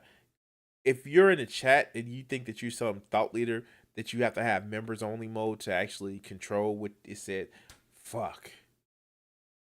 Please don't let it be members only. Please don't let it be members only. A lot of people do, and all good for everybody. Now, what's important about this Patreon channel that I have is that it's transactional. You see, subscribers pay $5 a month or $10 a month to get either the weekly video or the weekly video and the weekly webinar. And, they're getting something for their money. They're getting extra content and content that I... So, yeah, he just said that you have to pay. But let's let him build that fucking rope a little bit longer. Pay closer attention to and craft with a little bit more effort than the regular free videos that I do. So it's a transaction. They pay me a monthly fee and I give them this content that they seem to like. I very much like the fact that it's transactional. The person pays me money and I give them something, because that is an equivalent transaction. Money. Equivalent exchange. I'm sorry, I had to make that. I had to make the Full Metal Alchemist Brotherhood joke. But anyway, let's go. It goes one way, product goes the other way, and both sides are happy. And this happens in just about every normal economic relationship that you can think of. You go to the supermarket and you pay money. I mean, like, I know I'm pausing a lot, and this is like a fucking 2-minute ass wind up to talk about shit. And as soon as he gets this hook, like you listen, like, oh, I'm giving you motherfucking my time and all this other good shit, and you're giving me money. But like, something tells me like he's setting this up to set a stark difference on some sort of hypocrisy, and it's still not going to show it. Like, but let's continue. Money and you get food. You deliver some service, I don't know, you're a graphic designer, say, and you create a cool logo for a client, and you deliver it and they pay you money, tit for tat, one thing goes one way, the money goes the other way, and everybody happy. But that's not the relationship of the pay pig. Yeah, the pay pig is a man who gives money, usually to a woman, an attractive, pretty young woman. He gives her money and gets nothing in return.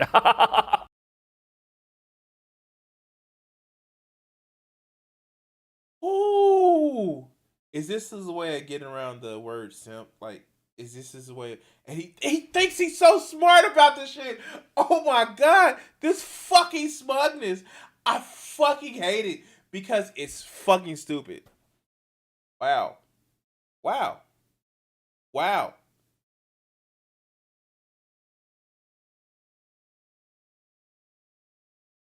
Hey guys, I'm gonna be honest with you. I'm gonna be very fucking honest with you.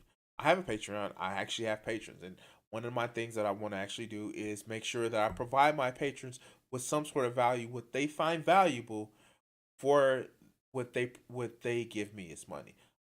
Fuck, I really want to do that. I really want to find value to that. And if you want to help me out, become a patron, you can actually be part of that great growing number. Fuck, yes, thank you. That would help me out a lot. But I'm not going to shit on somebody else's thing because reasons. And Flip actually said it. OnlyFans is like, is it because they're not getting your quote unquote life advice, Coach Red Pill, that you see this shit is like a bad thing when you're literally providing entertainment the same way that the women are providing entertainment to men? Like, I don't fucking get it. Like, oh my god, this shit is fucking amazing because he literally thinks he's above the shit that he's accusing women of. But let's let him explain this shit. Which is just kind of crazy, because it's not that it's merely a tip. It's not that it's merely like an acknowledgement of somebody doing something that you appreciate, and therefore you want to throw money their way just as a show of appreciation. No. A pay pig is throwing money in the direction of someone or something with the expectation that if they throw enough money, they're going to get some attention back. Yeah, the pay pig thinks that he can buy attention. That's what says the man who literally says, I got a call-in show. If you give me money, I want to answer your question. This is the man that just said that shit. Fuck. he's hoping to do. He's hoping to buy attention from the object of his desire. Okay, let me give you a specific example. Belle Delphine, who's this pornographic actress, right? I think that she is hilarious. Okay, I mean, I don't pay for her content at all, but the stunts that she periodically does, like when she sold used bathwater for like $35 a little jar, I thought that was brilliant. I thought that was so funny. Okay. One Griff recognized Griff. Like, wait, what the fuck? Like, what the fuck? How does he not see this? One rule for me, the other for thee. But she is basically playing on these pay pigs. She is basically playing on their hopes that they're going to get some attention from her if they throw her enough money. She's deliberately playing on this, okay? And it is a way that a lot of women operate with men. But you're doing the same fucking thing. Like, oh my God, you are literally providing, you're being provided money with the quote unquote secret of actually being able to help these motherfuckers out who pay for your shit. You're playing on their fucking desperation. You tell me what's anything different from the fucking shit that you're doing and what they're doing. Mm-hmm. Sometimes you recognize them and you call them gold diggers. Sometimes it's more subtle. Because sometimes the payment is not merely in money. Sometimes it's attention. Yeah, how many times did you have like some girl? Some girl. I hate to be whataboutism the video clip, but fuck, what do you think you're doing? You are literally, oh my God, oh my God, oh my God. How do you not see this shit? How do you not understand that you're literally requesting the attention from people to watch your shit and you're literally getting money from YouTube for people watching your shit? You have a Patreon. And he thinks he's so smug. Haha, I showed the difference. Girl in your environment, that she was a friend, quote unquote, right? And you gave her all of this attention and you listened to her problems and this and that and the other, and you expected that you were going to get something back from it. Perhaps that should be no reason why you are a friend to somebody to get something back. Oh, God damn it. You're a friend to somebody just to be a friend to them. And yes, altruism is his own reward. So if you're a friend because it makes you feel good that you help somebody out, fuck, that's fine. But literally, you like, look here, if you're an incel and you're watching my show and something like that, women are not sex vending machines. You don't put niceness tokens into them in order to get sex back. That's not how this works. Fuck. I hate when people like, dude, I have a lot of female friends, and I'm not nice to them because sooner or later I'm going to put enough niceness tokens I may get, you know, fucked or something like that. I do it because I care about them. That's what matters. But let's an equal amount of attention from her. Perhaps you expected that she would wind up in your arms as your loving girlfriend or something like that. And you sort of like paid with a coin of attention. And you paid for months and perhaps even years, and you got nothing out of it, huh? How many times has that happened to you? There's a guy. Never. Fuck. Never. Like, fuck. He knows he's just insulting his audience. You pay for weeks, months, even years. How many times has this happened to you? That's not how this works, dog. God, how much does he hate his audience? I knew in high school, right? A guy that, retrospectively, I kind of like learned to despise because I've understood him a lot better as I've gotten older. Do you think that he's talking about himself like he so often does? And more experience. But anyway, this guy, let's call him Philip. Now, Philip was crazy about some girl in high school, a classmate of ours, right? And this girl, she was attractive enough, I suppose. But I mean, she never really did it for me, but she ticked his buttons, right? And they were like really, really good friends, right? But he was basically her shoulder to cry on. And he gave her so much attention and time and effort and concern. And he would always be there for her. Always. But then as soon as she made up with her boyfriend, whichever boyfriend she happened to be having around at that see, and there he goes. there he goes, putting this whole thing that, oh, no, she's just using you. She's just using you for the attention. And then as soon as later, she's going to be bed hopping to another guy and shit like that. But fuck, let's continue. That time, she'd run off to the boyfriend and leave poor Philip high and dry. He paid all of this attention to her, and he got absolutely nothing in return. Yeah. By the way, between the last video and this video, I broke my wrist. I slipped on the goddamn ice here in Kharkov, you know? I mean, like, I crossed all of Europe on a motorcycle at the beginning of winter, between November 30th and December 11th, it was, right? No problem. I mean, I nearly broke my neck several times on the slippery surfaces, and no problem whatsoever on a motorcycle, on a 500-pound motorcycle, but walking on Kharkov. I'm laughing at his misfortune because he keeps doing stupid shit. Like, he skydived and broke his leg. Like, yeah, no, fuck it. Ha ha ha. Fuck you. Hope it fucking hurts. And I hope that's your fucking jag-off hand. I fucking hope that is. Oh, God. Oh, God. Oh, gosh. You can be as frustrated as your audience is. Fucking loser. Anyway, I'm sorry, guys. I'm sorry.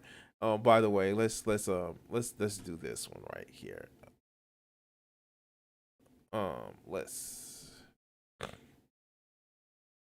I hope that's your beat off hand, like, for real.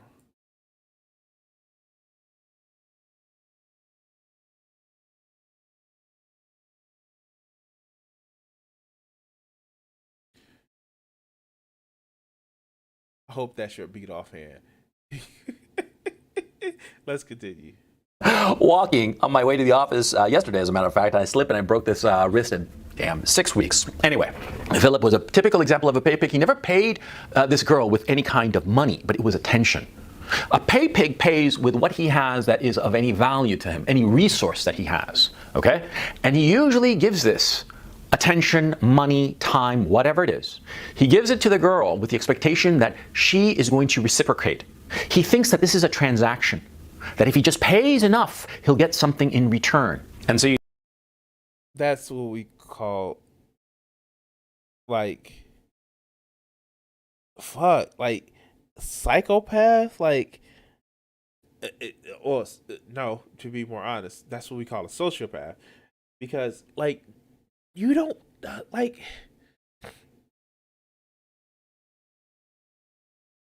I know, like,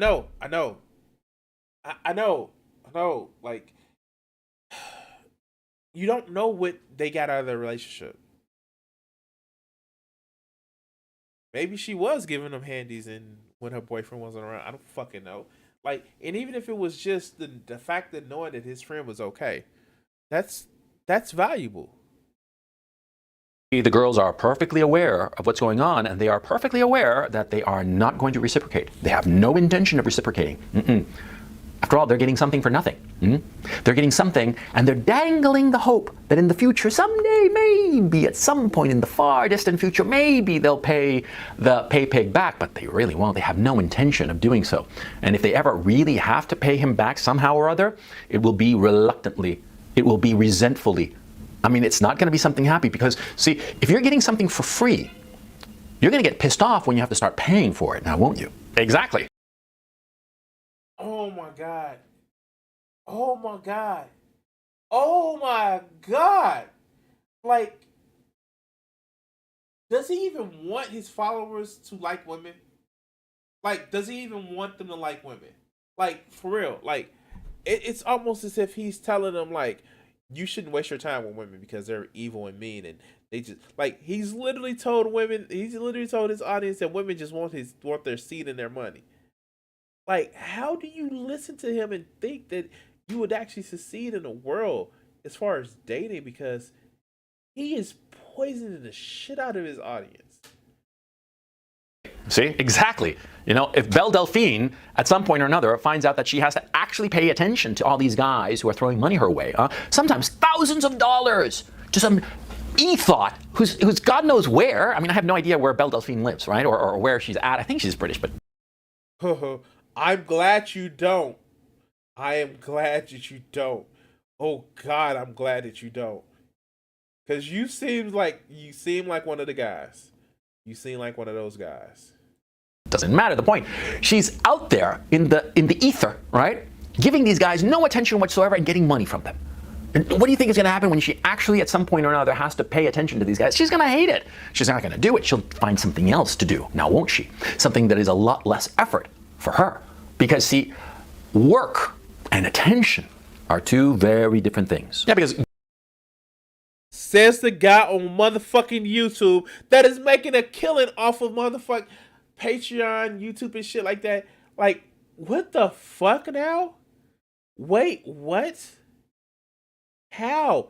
How does he need to see that he's hypocritical? Giving somebody attention demands a lot from you.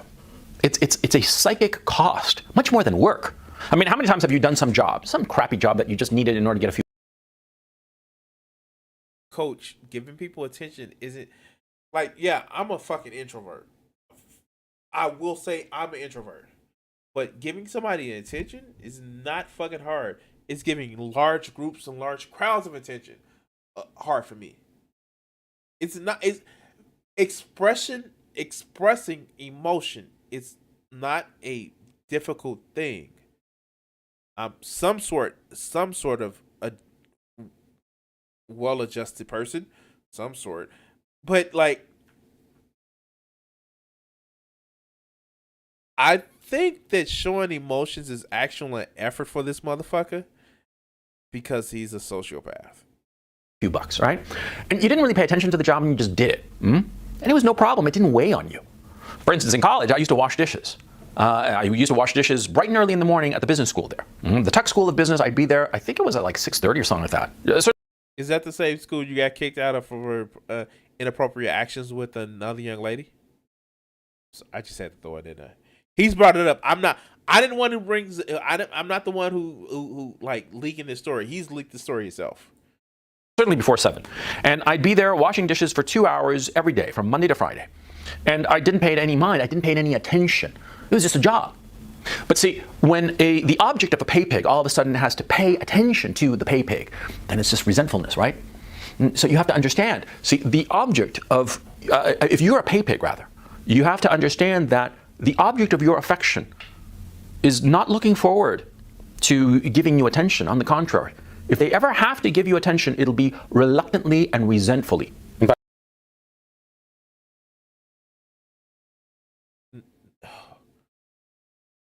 like,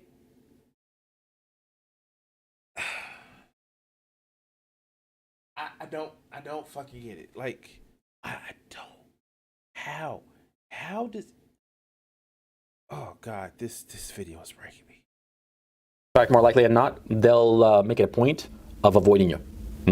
I mean, a pay pig, it's just such a sad existence. It's so sad because he's not using any of the other qualities that he has in order to get a woman. He's using money. He thinks that money is the way to go. Money or attention, something like that. But there's more to getting a woman's attention than mere money. And a lot of times you'll discover that, see, a guy might be able to capture some girl's attention or sexuality by way of money, but she's going to be thinking of some other guy. Like, okay, I think I'm done. Like, this shit is just like crazy because he literally thinks women are the worst thing in the fucking world, and I don't get it. Like, personally, I kind of, that's my thing, that's my bag, and I get that some people just don't. I get it's not their preference. I understand that. Like, but like, he is literally trying to have his audience believe that any type of interaction with somebody that you may be pursuing, it should always be transactional. You should be always getting more than what you put in. And if you're putting in so many nicest tokens, you should get sex in return. That's simply not the case.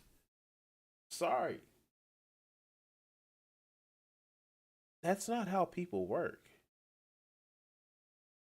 And this sowing seeds of distrust, it's just like, I get why he's doing it.